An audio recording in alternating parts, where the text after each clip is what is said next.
mois-ci, dans les musées, à la Boveri, les expositions Ars Mechanica, la force d'innover et figures de résistance. Au Grand Cursus, les expositions Françoise Schein Aitopu, portrait de l'artiste à rebours et Amstramgram. À ne pas manquer, les festivités de la nuit ardente des musées, la conférence de Bruno Gérard autour de la donation de la Fondation Paul Duhem. On retrouve aussi nos rendez-vous mensuels, tels que le Créamusée, ses mosaïques de papier au Grand Cursus, à la Boveri, la visite famille qui nous emmènera à la découverte du parc, tandis que la visite thématique nous fera découvrir la modernité. Et bien sûr, le ciné-musée. Bonjour à tous, ce mois-ci, les musées vous proposent pas moins de 4 nouvelles expositions pour vous accompagner jusque l'été. À la Boveri, l'exposition Ars Mechanica, la force d'innover, célèbre les 135 ans de la Fabrique nationale d'armes, aujourd'hui groupe FN Browning. Les œuvres présentées témoignent du travail des femmes et des hommes qui, grâce aux outils industriels et aux inventeurs de génie, ont façonné des productions innovantes à l'origine des révolutions technologiques majeures. Adrien Marnat lève le voile sur cette exposition événement. Donc le concept de l'exposition Ars Mechanica, la force d'innover, c'est tout d'abord de célébrer l'histoire de l'entreprise, du groupe FN Browning. C'est une histoire qui est séculaire, elle a maintenant plus de 135 ans. L'autre approche de l'exposition, c'est de digresser un petit peu sur le fondement même du groupe FN Browning, c'est-à-dire la réunion de plusieurs marques de légende, FN, Browning et Winchester, et à travers ces marques, qui sont tombés dans la culture populaire, aussi réunir deux cultures, la culture nord-américaine et la culture européenne, qui ont créé, en quelque sorte, une success story assez incroyable dans l'histoire de l'armement mondial. Toujours à la Boveri, dans le cadre des commémorations du 8 mai 1945, le musée rend hommage aux 3 membres de la délégation liégeoise qui ont rendu possible l'acquisition des 9 chefs-d'œuvre lors de la vente de Lucerne. L'exposition présente aussi des dessins de Jacques Hoc et José Fosti réalisés lors de leur détention en camp de concentration. Grégory de Sauvage, commissaire d'exposition et conservateur, nous présente cette exposition mémorielle.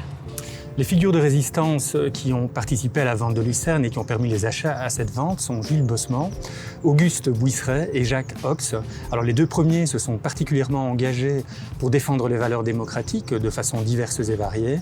Et Jacques Hox s'est surtout distingué par l'emploi de son art, c'est-à-dire qu'il était caricaturiste et il a caricaturé les grandes figures de son temps de telle manière qu'il s'est impliqué, a fait des dessins critiques de la période nazie. Dès le 16 mai au Grand Cursus, le musée accueille l'artiste internationale Françoise Schein.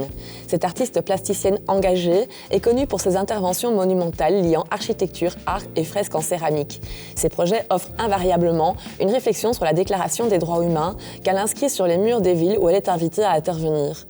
À côté du gigantisme de ses interventions urbaines, elle développe aussi un travail plus intime comme des dessins et sculptures montrés de manière inédite pour cette occasion.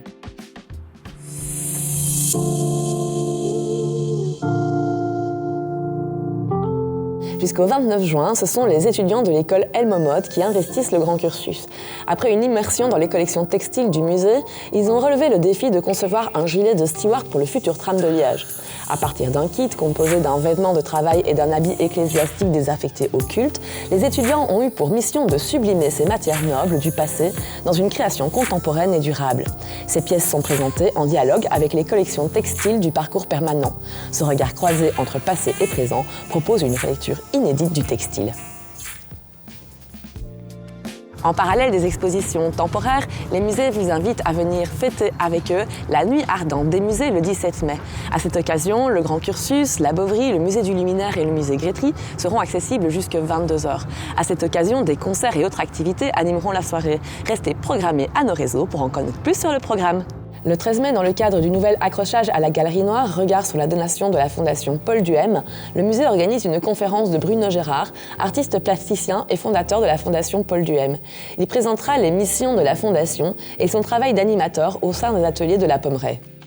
À côté de ces événements, on se retrouve bien sûr pour nos rendez-vous mensuels, avec notamment le 4 mai, le Créamusée au Grand Cursus, qui nous invitera à réaliser des mosaïques de papier inspirées par les mascarons du Palais Cursus. À la Boveri, la visite en famille du 11 mai nous proposera de partir entre parc et musée, alors que la visite thématique du 18 mai nous proposera de découvrir les innovations de la modernité. Et bien sûr, le ciné-musée du 21 mai sera consacré ce mois-ci au film Les Nouveaux Commanditaires de Flandre de François Hers et de Jérôme Poggi. Cet épisode décrit l'intervention de Luciano Fabro et la colonne installée à Genk. Quant à moi, je vous retrouve le mois prochain pour d'autres news des musées.